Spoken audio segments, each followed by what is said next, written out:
자교수와 고등학교 세계인물리 시간입니다. 우리 일과 에너지도 공부하고 일 에너지 정리도 공부했죠.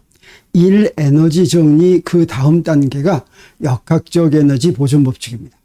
오늘은 그 역학적 에너지 보존 법칙에 도달하기 위해서 무엇을 먼저 알아야 되냐면 포텐셜 에너지를 먼저 알아야 됩니다. 그래서 포텐셜 에너지 오늘 공부하겠습니다. 포텐셜 에너지 공부하기 전에 우리가 앞에서 배운 에너지, 일과 에너지에 대해서 복습합니다. 에너지란 무엇이라고 했습니까? 에너지의 정의는 간단합니다. 무엇이냐면 일을 할 수 있는 능력입니다. 어떤 물체가 또는 어떤 대상이 에너지를 가지고 있다라고 하는 것은 그 물체가 다른 물체에게 일을 할 수 있는 능력을 가지고 있다고 하는 뜻이 되겠습니다. 그래서 에너지를 가지고 있지 않으면 다른 물체한테 일을 할 수가 없습니다. 그런데 일과 에너지는 이렇게 긴밀한 관계에 있고 우리 이 앞에서도 배웠지만 일이나 에너지나 다 차원도 같고 단위도 같은 단위를 쓰죠. 그렇지만 일과 에너지를 같다고 놓을 수는 없습니다. 일과 에너지는 다르게 이용됩니다. 그래서 그 다르게 이용이 되는 것을 어떻게 간단히 이해할 수가 있냐면 우리가 일과 에너지에 대해서 말할 때 어떻게 하느냐로 간단히 이해할 수가 있어요. 일을 얘기할 때는 반드시 A가 B에게 W만큼의 일을 한다 이렇게 이야기를 해야지 됩니다. A와 B는 두 물체입니다. 이건 마치 힘을 이야기할 때 A가 B한테 힘 F를 작용한다라고 이야기해야만 하는 것과 같습니다.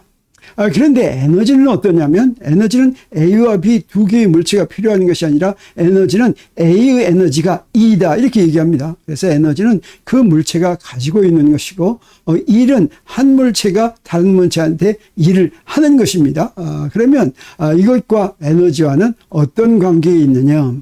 자, A가 B에게 W만큼 일을 하면 그러면 W만큼 일을 했다고 하는 것은 어떤 효과를 갖냐면 에너지를 바꿔줍니다.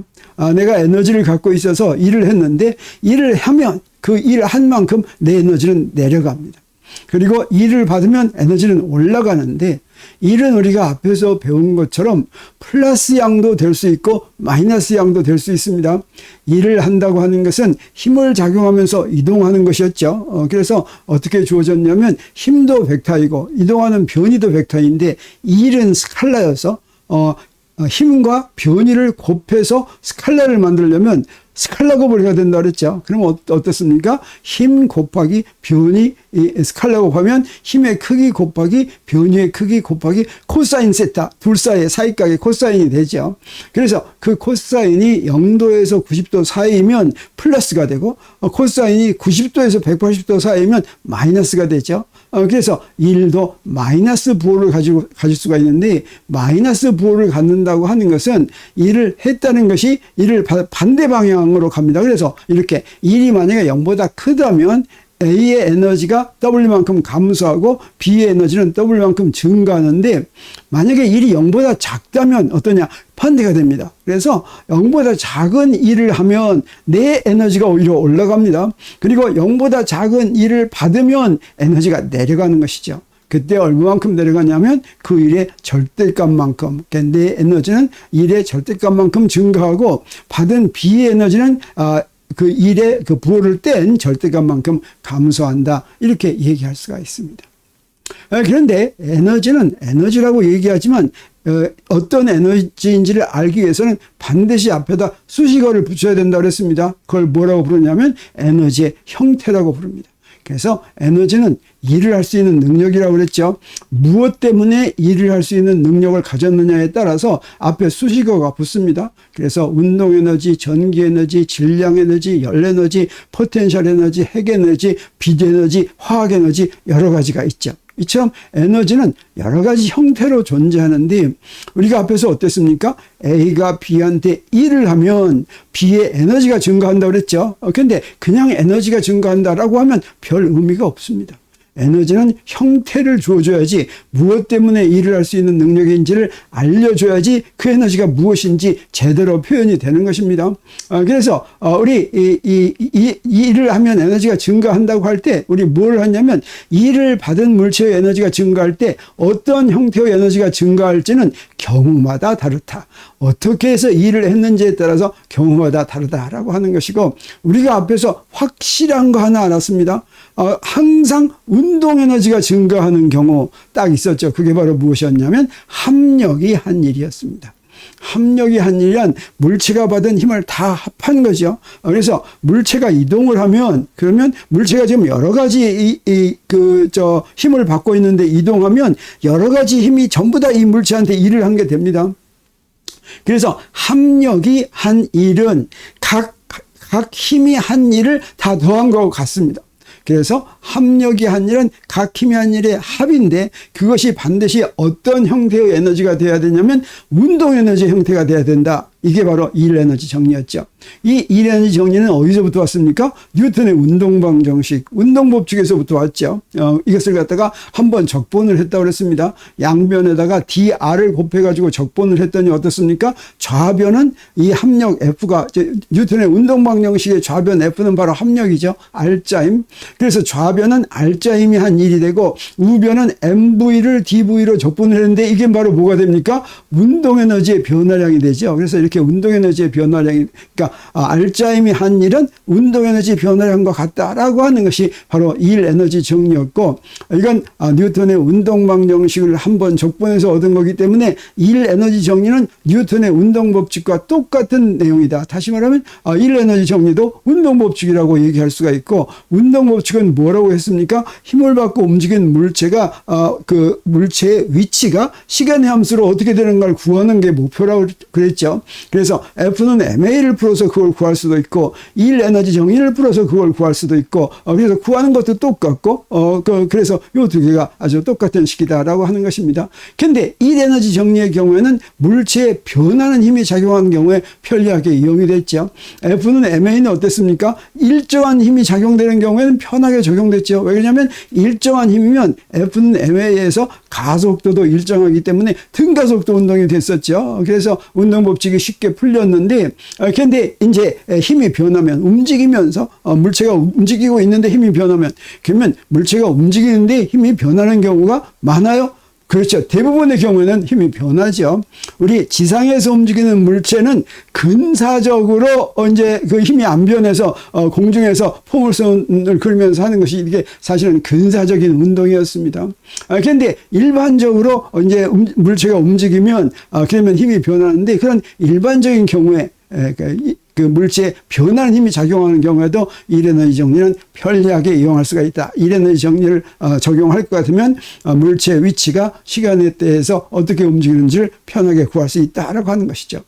그리고 우리 한 번 더 강조하지만, 일 에너지 정리에서 합력이 한 일은 반드시 운동 에너지가 된다고 하는 걸 우리 알 수가 있습니다. 그래서 어떤 게 보니까 합력이 한 일은 운동 에너지지만 각각 개별적인 힘이 한 일은 어떻습니까? 운동 에너지가 아닐 수도 있죠. 그래서 결과적으로 그걸 다 더한 게 운동 에너지다라고 하는 것이고, 이 물체의 운동 에너지는 바로 물체의 에너지다. 왜 그러냐면 물체의 속력으로 정해지죠. 물체의 운동 에너지가 뭐였습니까? 2분의 1 mv 제곱이었습니다. 그래서 물체의 속력과 물체의 질량으로 정해낸 게 운동 에너지니까, 운동 에너지는 그 물체의 그 속도가 대표하는 물체, 그 물체에 속한 에너지다라고 하는 걸 이제 확실하게 알 수가 있는데, 여기서 이걸 강조하는 이유는 포텐셜 에너지는 그렇지 않다라고 하는 걸 보여주기 위해서입니다.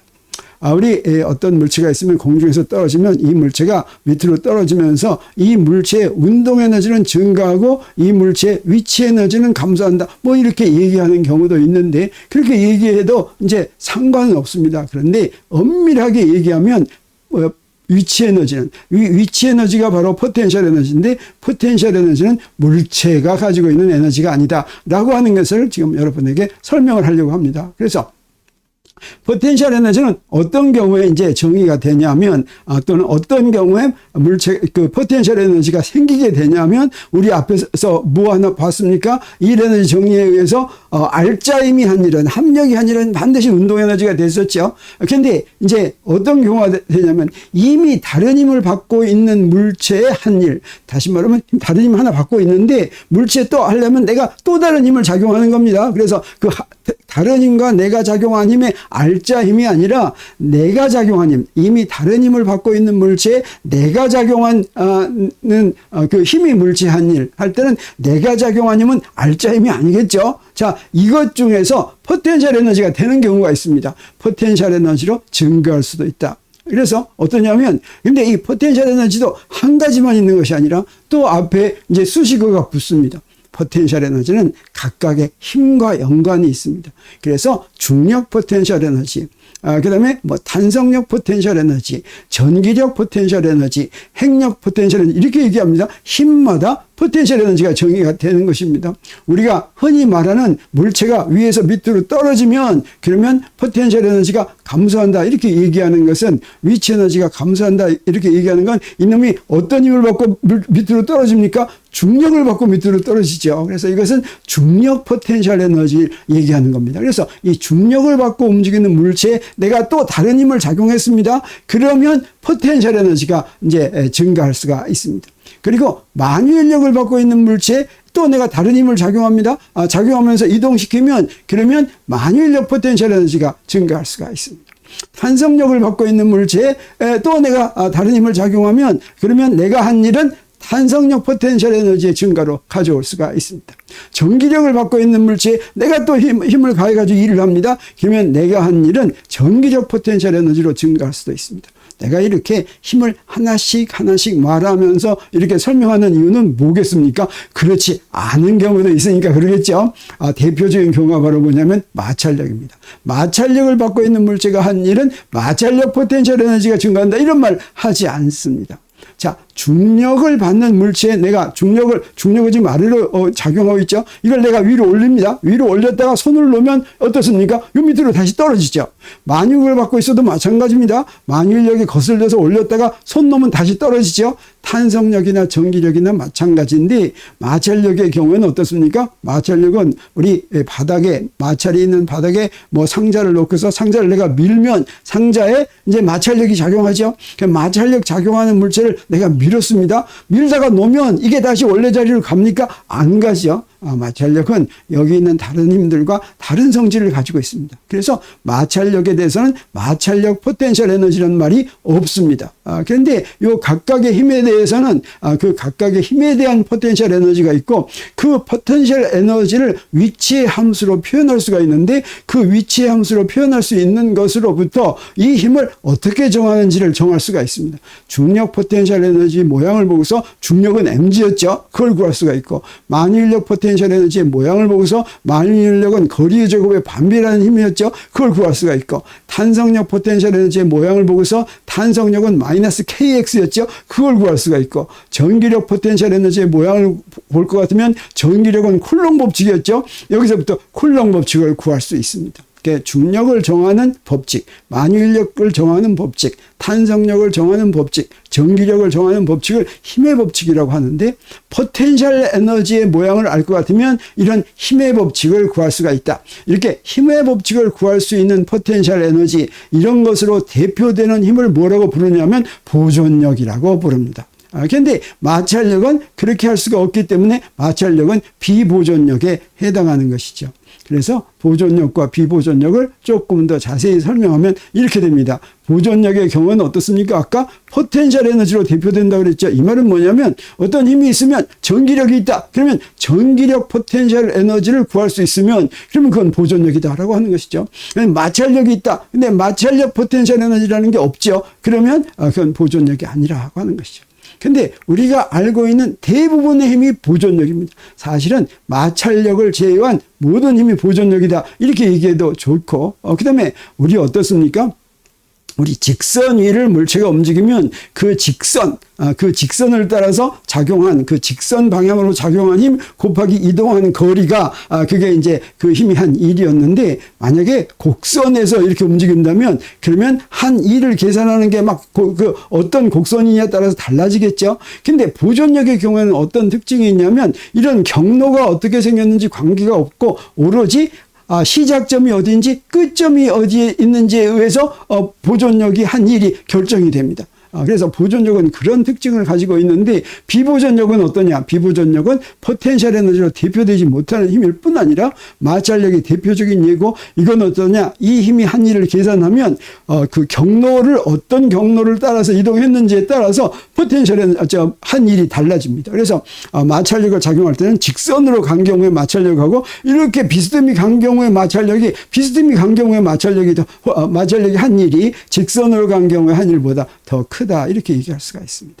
그런데 보존력과 비보존력으로 분리된 힘 말고 또 다른 힘이 있는데 그게 바로 뭐냐면 구속힘입니다. 구속힘에 대해서는 우리가 앞에서 몇 번 배웠습니다. 구속힘은 딱 두 가지가 있다고 그랬죠. 수직항력과 장력이 있습니다. 그러니까 수직항력과 장력은 보존력으로 구분할 필요가 없습니다. 보존력이란 어떠냐면 그 보존력을 거스르면서 한 일이 이제 포텐셜 에너지로 저장이 되는 것인데 그래서 보존력이 한 일에 마이너스를 붙이는 것이 이제 포텐셜 에너지인데 구속힘의 경우에는 항상 물체가 이동한 경로와 구속힘 사이는 서로 수직입니다. 그래서 힘과 이동한 방향이 수직이면 한 일이 어떻게 됩니까? 0이 되죠. 그래서 구속힘은 그 구속힘을 받는 물체에 일을 하지 않습니다. 그래서 포텐셜 에너지를 따로 생각할 필요가 없는 것이죠. 그래서 구속힘은 항상 물체의 운동과 수직인 방향으로 움직이기 때문에 포텐셜 에너지를 정하는 그런 대상에 들어가지 않는다라고 하는 것입니다. 그러면 운동 에너지와 포텐셜 에너지를 한번 구분해 보겠습니다. 운동 에너지는 아까 뭐라고 얘기했습니까? 그 물체가 어떤 물체의 운동 에너지는 물체가 가지고 있는 운동 에너지라고 그랬죠. 그래서 여기 이제 볼링볼을 싹 던집니다. 그러면 이 볼링볼이 가지고 있는 운동 에너지가 저 핀에 팡 부딪히면서 그 핀을 다 쓰러뜨리죠. 그게 바로 일을 하는 것이죠. 이 운동 에너지가. 그래서 운동 에너지는 바로 움직이는 물체 자체가 지닌 에너지인데 반해서 우리 포텐셜 에너지는 뭐라고 얘기하냐면 탄성력을 받고 있는 물체를 요만큼 잡아다니면 그러면 탄성력 포텐셜 에너지가 증가했다 이렇게 얘기하는데 이 탄성력 포텐셜 에너지는 물체에 있는 것이 아니라 이제 앞으로도 보겠지만 어디에 있냐면 용수절에 있습니다. 그래서 물체가 지닌 에너지가 아니다. 즉 포텐셜 에너지는 물체의 위치에 의해서 물체가 가지고 있는 에너지가 아니다. 물체의 위치 때문에 물체에 저장된 에너지가 아니라 물체의 위치에 의해서 정해지긴 하지만 그건 물체가 아니라 다른 데 저장되어 있다고 하는 걸 우리 곧 보이기로 하겠습니다. 특히 포텐셜 에너지에서 포텐셜이라는 말을 포텐셜 에너지를 우리가 이제 전에는 위치 에너지라고 말하기도 했는데 이때 그러면 잘못 생각하면 포텐셜이 바로 위치란 뜻 아니야? 그래서 너의 위치는 어디야? 이렇게 물어볼 때 너의 포텐셜은 어디야? 이렇게 물어볼 수도 있는 거 아니야? 이렇게 생각할 수도 있지만 포텐셜에는 위치란 의미는 하나도 없습니다. 잠재적인 이런 의미가 있습니다. 그래서 이걸 구태여 해석하자면 잠재적인 에너지 뭐 이렇게 해석할 수도 있는데 그렇게 해석하면 조금 이제 좀 뉘앙스가 이상하니까 해석하는 대신에 포텐셜 에너지는 그냥 포텐셜 에너지로 우리나라에서도 이제 부르는 것으로 이렇게 많이 통일되어 있습니다. 그러면 중력 포텐셜 에너지부터 한번 보기로 하겠습니다. 여기에 중력 포텐셜 에너지는 중력을 받고 있는 물체에 내가 다른 힘을 작용하는 거죠. 내가 다른 힘을 작용하는 걸 보여주기 위해서 도르를 이용했지만 꼭 이 도르를 없어도 좋습니다. 내가 위로 이제 들어 올리는 겁니다. 들어 올리는 것보다 저 줄로 이렇게 밑으로 내리는 거가 이제 좋아서 내가 이런 표시를 했는데 사실은 여기서 이 물체는 중력과 저 힘 2로 F가 작용한다고 하는 것이죠. 그래서 내가 이 힘을 어떻게 작용하냐면 내 마음대로 작용할 수 있죠. 천천히 위로 들어 올립니다. 이때 천천히 들어 올린다고 하는 건 등속도로 들어 올리겠다라고 하는 것입니다. 이 물체를 등속도로 들어 올린다고 하는 건 무슨 얘기예요? 이 물체의 속도가 안 변한다는 뜻이죠. 그럼 어떻습니까? 운동 에너지가 변하지 않죠. 그러려면 어때야 되겠어요? 이때 운동 에너지가 변하지 않으려면 저 m하고 f, 이 물체는 m하고 f 두 개만 받으니까 두 개의 합력이 얼마나 되겠습니까? 0이 돼야 되겠죠. 그래서 합력이 한 일은 0이 0인데 그러면 내가 한 일은 어떻게 될까? 힘은 내가 작용한 힘은 반드시 이제 mg가 되겠습니다. 왜 그럽니까? 등속도로 들어 올리려면 저게 mg하고 같아야지 합력이 0이 되죠. 그래서 내가 이렇게 d만큼 들어 올리는데 F에서 내가 물체 해준 일 이렇게 이제 들어 올렸습니다. 그게 얼마인가 보려면 어떻게 하면 됩니까? 작용한 힘 곱하기 지금 위로 잡아 다녔는데 움직인 거리가 D고 방향이 같으니까 어떻게 돼요? FD가 되죠. 그리고 세타는 0이니까 플러스 FD가 됩니다. 그래서 F는 mg니까 mgd 이렇게 되겠어요. 그래서 이 WF는 바로 뭐냐면 내가 물체한테 해준 일입니다. 그러면 나의 에너지가 어떻습니까? mgd만큼 감소하죠. 그 다음에 물체 에너지는 어떻습니까? mgd만큼 이제 증가하죠. 자, 요것만 보면 내가 해준 일이 물체의 이제 에너지가 된 것처럼 보입니다. 그렇지만 이 물체는 어떻습니까? 다른 힘도 작용하고 있죠. 다른 힘이 한 일은 어떻습니까? 그게 바로 중력인데 중력이 한 일은 중력은 아랫방향으로 작용하고 이동한 거리는 어때요? 윗방향이죠. 사이각은 얼마입니까? 180도죠. 그러면 코사인 180도는 얼마입니까? 마이너스 1이죠. 그래서 중력이 한 일은 마이너스 mgd인데 요 음수의 일은 어떤 거라고 그랬어요? 에너지를 뺏기는 거라고 그랬죠. 그래서 내가 mgd만큼 일을 해서 이 물체의 에너지가 mgd만큼 증가를 했는데 중력이 어때요? 동시에 지금 중력이 작용하고 있으니까 그 mgd하고 똑같은 크기의 에너지를 뺏어갔죠. 그러면 그 물체가 지금 mgd라는 에너지를 가지고 있습니까? 없습니까? 가지고 있지 않죠. 그래서 어디론가 사라진 것 같죠. 이게 어디 있는지 알기 위해서는 그 눈에 그게 뭔지 잘 보이는 탄성력 포텐셜 에너지를 먼저 보겠습니다. 탄성력 포텐셜 에너지는 뭐냐면 탄성력을 받고 있는 물체를 내가 힘 F를 작용하면서 이동시키는 겁니다. 자, 그래서 내가 요 힘 F를 잡아서 이동하는데 이때도 마찬가지로 천천히 잡아당긴다고 하겠어요. 그건 무슨 뜻이라고 그랬어요? 등속도로 움직인다고 그랬죠. 그러려면 어떻게 해야 됩니까? 합력이 0이어야지 되죠. 그래서 이렇게 잡아다니는데 합력이 0이려면 어떻게 해야 됩니까? 자, 탄성력은 KX인데 그쪽 왼쪽으로 KX 작용하죠. 그래서 나도 오른쪽으로 KX로 잡아다녀야 되고 그러면 내가 오른쪽으로 잡아다니면서 오른쪽으로 X만큼 이동시키면 이때는 어떻습니까? 이 힘이 X가 커지면 커질수록 점점 커지니까 그냥 힘 곱하기 X 이러면 안 되죠. X가 막 변하니까 어떻게 해야 됩니까? 적분을 해야 되죠. 그래서 적분했더니 뭐가 나옵니까? 2분의 1 KX 제곱이 나오는데 이건 0보다 큰 겁니다. 그래서 내가 물체한테 2분의 1 KX 제곱만큼 일을 해줬으니까 어떻습니까? 물체의 에너지가 증가했겠죠. 근데 이 물체는 내가 한 힘만 작용하는 것이 아니라 탄성력도 작용하고 있죠. 그 탄성력이 한 일은 어떻습니까? 이건 이동한 방향과 힘의 방향이 반대니까 마이너스 2분의 1 KX 제곱이 되죠. 이 말은 어떻습니까?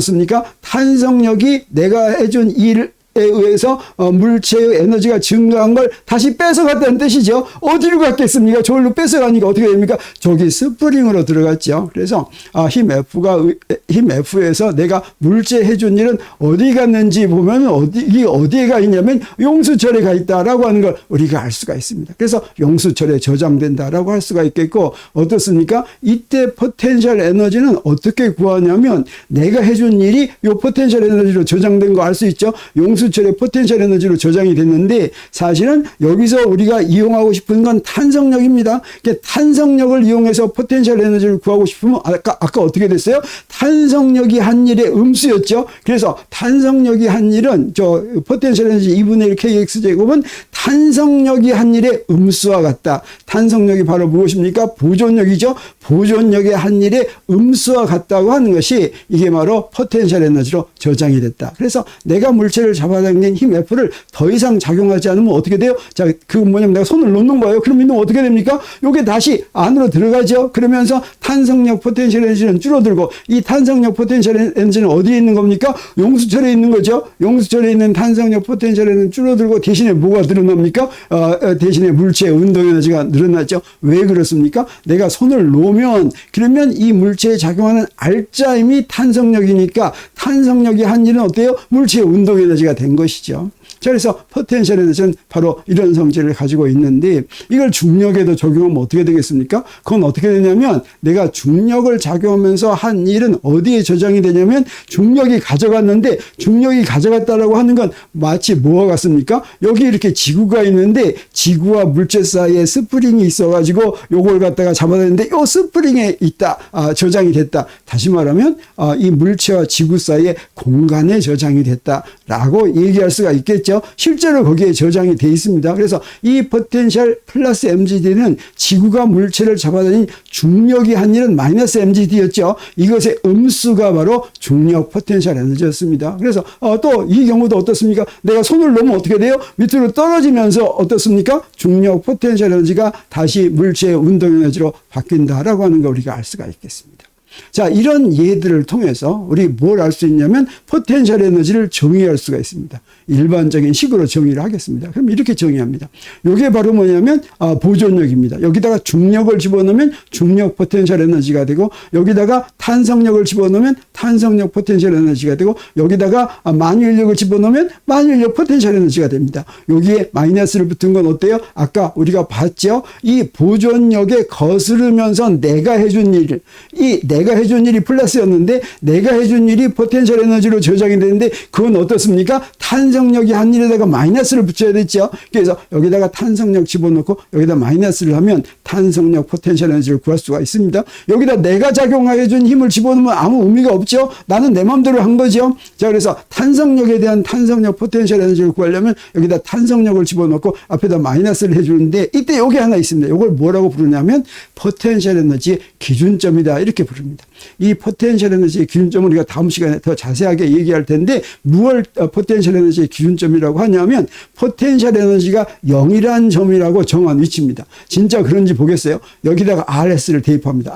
여기다 RS를 대입한다고 하는 건 무슨 얘기냐면 여기에 RS를 대입한다는 거예요. 그럼 적분할 때 여기도 RS고 여기도 RS는 뭐가 돼요? 0이 되죠. 이렇게 포텐셜 에너지가 0인 점을 기준점이라고 하는데 이 기준점은 어떻게 정하냐면 내 마음대로 정할 수가 있습니다. 내 마음대로 정할 때는 어떻게 정하냐면 편리하게 정하죠. 자, 그래서 이 포텐셜 에너지를 내 마음대로 정하는데 편리하게 정한다는 게 무슨 의미인가 하는 거 우리가 다음 시간에 공부하기로 하겠습니다. 그래서 요 정의를 여기 마이너스가 있는 게 좀 기분 나쁘면 요거 갖다 마이너스가 없는 정의로도 바꿀 수가 있습니다. 어떻게 하면 됩니까? 우리 적분에서 이 정적분에서 적분 구간을 바꾸면 어떻게 됩니까? 여기 부호가 반대가 되죠. 그래서 이거는 기준점에서 내가 지금 포텐셜 에너지를 구하려는 점까지 한 일에 마이너스가 포텐셜 에너지로 저장이 됐다고 한다면 내가 포텐셜 에너지를 구하려고 한 위치에서부터 기준점까지 이 보존력이 한 일을 포텐셜 에너지라고 정의한다. 이렇게 얘기하면 마이너스 부호도 없이 깔끔하게 정의가 됐습니다. 자, 이렇게 해서 우리 오늘은 포텐셜 에너지가 무엇인지 공부했고 요 다음 시간은 포텐셜 에너지의 기준점이 뭔지 공부함으로써 포텐셜 에너지에 대해서 잘 이해한 다음에 그 다음에 우리 역학적 에너지 보존 법칙을 공부하게 될 것입니다. 오늘 강의는 여기서 마치겠습니다.